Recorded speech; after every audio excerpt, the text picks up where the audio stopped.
민대, 형이 오늘 하나만 물어볼게. 코스피 5천 달성했다고 축하한다고 박수 쳐주고 있지? 뉴스마다 대서특필하고 증권사 리포트마다 역사적인 순간이라고 난리잖아. 근데 형이 진짜 중요한 거 하나 알려줄게. 그 축포 터지는 동안 진짜 큰 손들은 이미 다른 데를 보고 있었어. 완전히 다른 판을 짜고 있었다고. 지금 이 영상 끝까지 안 보면 님들은 이번 주에 벌어질 역대급 이벤트를 모른 채 그냥 지나칠 거야. 3월 17일, 3월 18일. 이틀 안에 대한민국 증시 판도가 뒤집어질 수 있는 사건이 연달아 터져. 근데 웃긴 건 대부분의 개미들은 이게 무슨 의미인지 아직도 모르고 있다는 거야.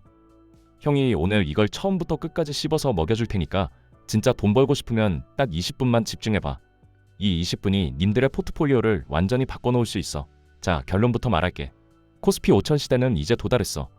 다음 전쟁터는 코스닥이야. 그리고 그 선봉에 제약, 바이오가 서 있어. 근데 왜 하필 코스닥이고 왜 하필 바이오냐고? 그 답은 뒤에서 소름 돋게 풀어줄 테니까 절대 나가지 마. 자, 그럼 팩트부터 깔고 가자. 감 잡으려면 숫자를 봐야 돼. 3월 17일. 그러니까 바로 내일 모레야. 한화자산운용에서 PLUS 코스닥 150 액티브 ETF라는 걸 상장시켜. 이게 뭐냐? 코스닥 150이라는 지수를 기반으로 하는데 그 안에 뭐가 담겨 있냐면 바이오가 29%, 반도체가 27%, 에너지가 23%. 이 세 놈이 거의 80%를 꽉 채우고 있어. 쉽게 말하면 코스닥에서 가장 잘 나가는 놈들만 골라 담은 바구니야. 근데 이게 끝이 아니야. 같은 날 미래에셋에서도 TIGER 기술 이전 바이오 액티브 ETF를 띄워. 이건 이름에서부터 느낌 오지? 기술 이전. 그러니까 RNA 치료제, 알츠하이머, NASH, CDMO 같은 차세대 바이오 핵심 분야에서 실제로 기술을 수출할 수 있는 기업들만 콕콕 찍어서 담겠다는 거야. 오릭스, ST팜 같은 이름들이 그 타깃이 될 수밖에 없는 구조지. 자, 이게 무슨 소리냐면 대한민국에서 가장 큰 자산운용사 두 곳이 동시에 같은 날 코스닥과 바이오를 향해 총을 쏜 거야. 우연이라고? 절대 아니야. 근데 더 무서운 게 있어. 바로 다음 날 3월 18일 이재명 대통령이 직접 주재하는 자본시장 간담회가 열려. 근데 여기서 소름 돋는 게 뭐냐면 이 자리에 코스피 대형주 기업들은 안 불렸어. 금융감독원장이랑 코스닥, 코넥스 상장 기업들만 따로 모아놓은 거야. 이게 무슨 시그널인지 감이 와? 대통령이 대놓고 코스닥, 내가 직접 챙기겠다고 선언한 거나 다름없어. 자, 여기서부터가 진짜야. 겉으로 보이는 팩트 뒤에 숨어있는 진짜 그림을 읽어야 돼. 님들 생각해봐. 왜 정부가 갑자기 코스닥에 이렇게 올인하는 것 같아? 코스피 5천 달성했으니까 기분 좋아서? 천만에. 이건 철저한 계산이야. 코스피 5천을 만든 1등 공신이 뭐였어? 기업 밸류업 프로그램이잖아. 대형주들 주주 환원 강화하고 지배구조 개선하고 그래서 외국인 자금 끌어들여서 대형주 중심으로 코스피를 5천까지 밀어올린 거야. 근데 여기서 문제가 생겨. 밸류업의 온기가 코스피 대형주에만 쏠리고 코스닥은 철저하게 소외됐거든. 개인 투자자들이 가장 많이 물려있는 데가 어디야? 코스닥이야. 이 사람들이 지금 뭐라고 하겠어? 코스피만 올라가고 우리는 뭐냐? 이 불만이 쌓이고 있는 거지. 정부 입장에서 생각해봐. 코스피 5천은 달성했어. 성적표는 만들었단 말이야. 근데 국민 다수가 돈을 넣은 코스닥은 여전히 찬밥이야. 이게 정치적으로 위험해지는 거지. 그래서 이제 밸류업의 다음 타깃을 코스닥으로 강제로 내려보내야 하는 타이밍인 거야. 금투세 폐지의 연장선에서 코스닥 맞춤형 당근을 던져야 해. 상속세 개편이든 벤처 투자 세액공제 확대든 뭔가 확실한 게 나올 수밖에 없는 구조라고. 근데 이게 밸류업만의 문제가 아니야. 더 큰 그림이 있어. 한국 경제의 고질병이 뭐야? 부동산이잖아. 국민 자산의 70% 이상이 부동산에 묶여 있어.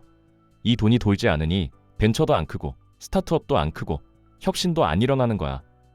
밸류업으로 코스피를 키운 건 좋은데 진짜 혁신 생태계인 코스닥까지 키워야 완성이란 말이지. 부동산에 갇힌 돈을 억지로라도 벤처 생태계로 흘려보내겠다는 국가 권력의 강력한 드라이브가 걸린 거야. 여기서 진짜 핵심을 짚어줄게. 자산운용사들이 왜 갑자기 코스닥 ETF를 찍어내겠어? 정부 눈치를 안 볼 수가 없는 거야. 대통령이 직접 나서서 시그널을 보내고 있는데 운용사들이 멍하니 앉아있겠어? 한화가 먼저 뛰었고 미래에셋이 따라붙었고 조만간 삼성, KB까지 줄줄이 따라올 수밖에 없는 구조야.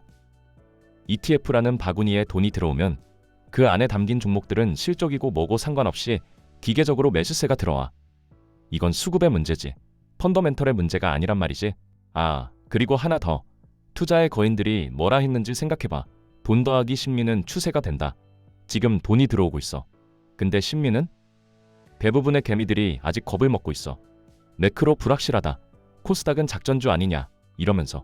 근데 이게 바로 역발상의 핵심 아니겠어? 모두가 두려워할 때가 진짜 기회라는 거. 정부가 멍석을 깔았어. 운용사들이 실탄을 장전했어. 근데 개미들은 아직 안 탔어. 이 갭이 기회라는 거지. 좋아. 그럼 이제 이 판이 어떻게 굴러가는지 시장의 작동 원리를 뜯어보자. 이게 왜 대박일 수밖에 없는지, 톱니바퀴가 어떻게 맞물려 돌아가는지 보여줄게. 먼저 3월 17일 한화랑 미래에셋 ETF가 동시에 상장돼. 이게 첫 번째 방아쇠야. 근데 이 ETF들이 상장만 하고 끝이겠어? 아니지. 상장하자마자 운용사들은 벤치마크에 맞춰서 종목을 사야 해. 코스닥 150에 편입된 종목들, 기술 이전 바이오 종목들을 무조건 사야 하는 매수 압력이 생기는 거야. 그리고 딱 하루 뒤 3월 18일에 대통령이 직접 코스닥 부양책을 들고 나와. 자본시장 간담회에서 뭐가 나올지는 아직 모르지만 세제 혜택이든 규제 완화든 뭔가 강력한 한방이 나올 가능성이 높아. 이게 두 번째 방아쇠야. 이 두 개의 방아쇠가 연달아 당겨지면 뭐가 벌어지겠어? 님들, 한 단어로 정리해줄게. FOMO. 부동산에 묶여있던 대기자금, 관망하던 개인 투자자들이 나만 빠지면 안 되는데 하면서 허겁지겁 코스닥으로 뛰어들어. 그 돈이 어디로 가겠어? 가장 접근하기 쉬운데 방금 상장한 따끈따끈한 ETF로 몰리는 거야. ETF로 뭉칫돈이 들어오면 그 바구니에 담긴 종목들이 기계적으로 올라가. 바이오 29%, 반도체 27%, 에너지 23%. 이 비중대로 묻지마 매수가 터지는 거지. 특히 TIGER 기술 이전 바이오 ETF 같은 경우는 타깃이 더 좁아. OLX, ST팜처럼 선별된 소수 기업에 돈이 집중적으로 꽂혀. 넓게 뿌리는 게 아니라 좁고 깊게 꽂히니까 주가 임팩트가 훨씬 더 강력한 거야. 근데 여기서 끝이 아니야. 파급 효과가 꼬리를 물어. ETF에 담긴 대장주들이 오르면 아직 ETF에 들어가지 못한 중소형 바이오주들한테 기대감이 옮겨붙어.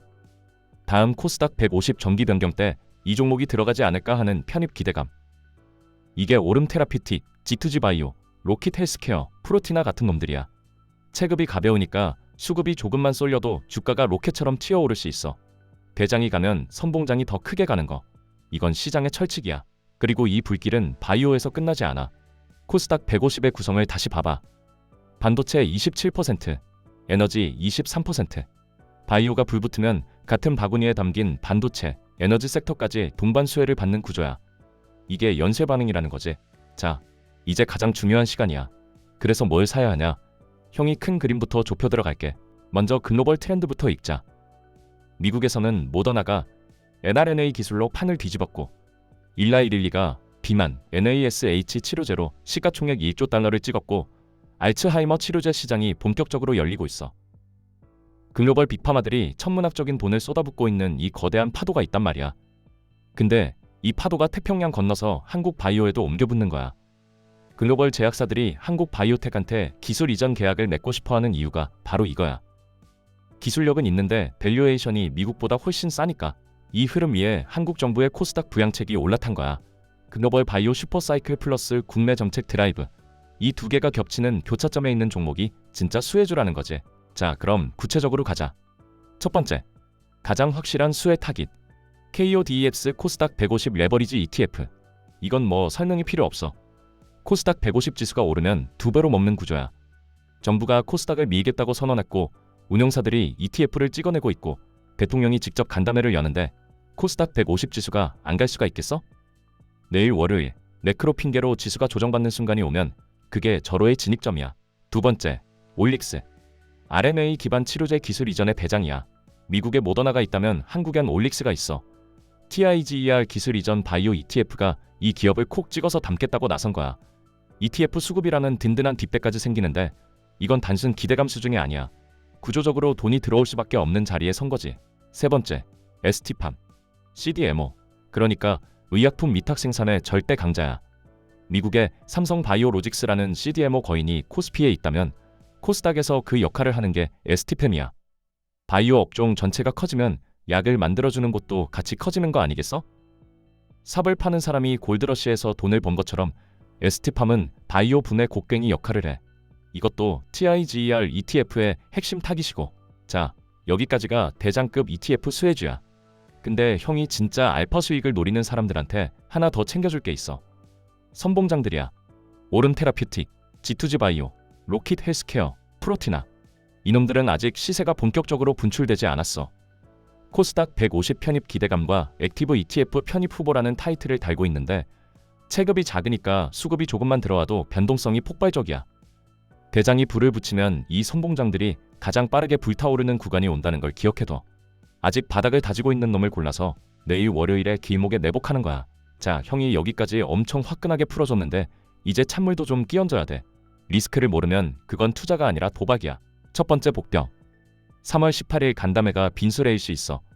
시장은 지금 파격적인 세제 혜택, 실질적인 코스닥 지원책을 기대하고 있거든.